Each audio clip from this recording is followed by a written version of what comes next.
खबर सतबरवा से है, जहां सतबरवा प्रखंड के ग्राम सेरनदाग में शनिवार को महाशिवरात्रि पूजा के उपलक्ष्य में सांस्कृतिक कार्यक्रम का आयोजन किया गया, जिसके मुख्य अतिथि पाकी के पूर्व विधायक देवेंद्र सिंह उर्फ बिट्टू बाबू व विशिष्ट अतिथि सतबरवा प्रमुख रीमा देवी, उप प्रमुख कामाख्या नारायण यादव, मुखिया मनीता देवी, वार्ड सदस्य सुनीता देवी के द्वारा फीता काट कर सांस्कृतिक कार्यक्रम की शुरुआत की गई। वहीं पाकी के पूर्व विधायक देवेंद्र सिंह उर्फ बिट्टू बाबू ने शिवरात्रि पूजा के अवसर पर सभी को शुभकामनाएं देते हुए कहा कि शिवरात्रि कल तो था, ऐसा नहीं कि शिव आज ही नहीं है और वो देवों के देव महादेव हैं, हम लोगों के कन कन में हैं। कल उनका महिमा था, कल महादेव की शादी का वर्षगांठ था, जिस भक्तों ने खूब धूमधाम से मनाया। आज उन्हीं की याद में यहाँ लोग सांस्कृतिक कार्यक्रम का आयोजन करवा रहे हैं, जहाँ पर हमें आने का मौका मिला। वहीं उन्होंने कहा कि भोलेनाथ विश्व के कल्याण के लिए, लोगों के कल्याण के लिए विष पीने का काम किए थे। उनके भक्त होने के नाते हम लोगों का भी कुछ कष्ट करने का फर्ज बनता है। उसी दरमियान उन्होंने बताया कि जिस तरह इस क्षेत्र में मेरा कार्यकाल था, हमारे स्वर्गीय पिता वीर विदेश सिंह का कार्यकाल था, जिस तरह आप लोगों ने उन्हें आशीर्वाद दिए और पूरा जीवन आप लोगों को सेवा करते जान निछावर कर देने का कार्य किया। हम उन्हीं का पहचान, उन्हीं के पुत्र, उन्हीं का चिन्ह होने के नाते अगर उन्हीं का चर्चा न करें तो आगे कुछ बोलने से कोई मतलब नहीं होगा। हम यही कहना चाहेंगे कि स्वर्गीय वीर विदेश सिंह का जब समय था तो लोग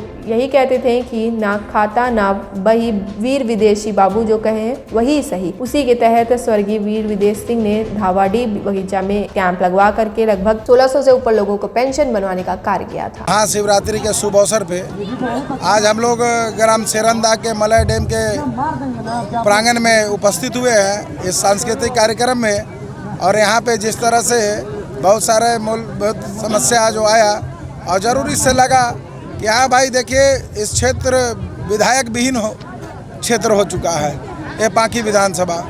लोग को देखिए, अभी जिस जिम्मेवारी के साथ आप विधायक बनने का काम किए, विधानसभा का जिम्मेवारी उठा करके उस जिम्मेवारी को निर्वहन तो नहीं कर पाए और आसमान में सीढ़ी लगाने का सोच रख लिए, कई बार लोकसभा पर पहुंचने का सोच रख लिए। तो भाई उनका भी सोच सही है कि भाई उम्र बचा नहीं है, 70 साल उम्र हो चुका, अब 5 साल बचा हुआ है, उसके बाद देख रहा है कि एक्सपायरी में चले जाएंगे। तो वो भी सोच रहा है कि जनता को जो हमने घोषणा किया, जो जिम्मा उठाया, उसको पूरा नहीं कर पा रहे हैं। तो इसको सोचते हुए उन्होंने सोचा कि भाई यहाँ से हम आगे बढ़ जाएं तो कम से कम इसी अवसर पे आगे निकल जाएंगे, तो जनता को भी हमें कोई जिम्मेवारी जो उठाए हैं उसका जनता जवाब भी नहीं मांगेगी और ऐसे भी हम अपने जिम्मेवारी से हट जाने का काम करेंगे। तो यही हालात है। लोग तो बनने के लिए कुछ भी बन सकते हैं, जनता के आशीर्वाद से, लोकतंत्र में जो ताकत है जनता के अंदर, लेकिन जनता को कार्य को जो घोषणा करते हैं उसे पूरा नहीं कर पाते। जो स्थिति आज है हर जगह पर, ये पाकी विधानसभा क्षेत्र विधायक विहीन हो चुका है और ऐसे लोग आगे दौड़ लगाने में लगे हुए हैं। ये सोच नहीं है कि 5 साल पूरा होने जा रहा है। हमने जो घोषणा किया, हर गांव में 5 डीप बोरिंग, कितने अनुमंडल बनाने का घोषणा किए थे, कितने प्रखंड कार्यालय नया प्रखंड बनवाने का घोषणा किए थे, जनता पुल बनवाने का घोषणा किए थे, अनेकों बहुत सारी घोषणाएं का बात किए थे। और क्या बहुत सारे घोषणा में था कि भ्रष्टाचार मुक्त होगा। आप समझ सकते हैं कि भ्रष्टाचार किस चरम पे है, वो खुद आप समझ। आज वो बोलेंगे कि सरकार मेरा नहीं है, सरकार रहे या ना रहे, ये पाकी विधानसभा का जनता का जिम्मेवारी नहीं है। पूरे झारखंड का सरकार गठन कर देने की ताकत नहीं है।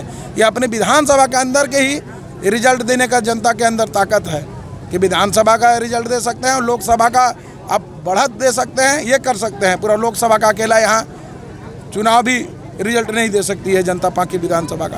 तो आज अपने जिम्मेवारी से हटते हुए कहते हैं कि मेरी सरकार नहीं है। हम बता देना चाहते हैं कि मेरी भी सरकार नहीं थी। जो मैंने 3 सालों में लगभग किया, वो आज 5 साल इनका होने जा रहा है, लेकिन 5 साल में वो कार्य ये नहीं कर पाए। ये बहुत ही अफसोस की बात है। बात विशेष तो जनता इसका जो फैसला है वो लोकतंत्र के अदालत में जनता ही फैसला करेगी। और आपको भाई इस जो बात आपने पूछने का काम किया, जनता तक पहुंचाने का संदेश काम करने का काम किया, आपको दिल से बहुत बहुत धन्यवाद, आभार, जोहार। सतबरवा से राजीव सोनी की रिपोर्ट, TV1 इंडिया न्यूज़।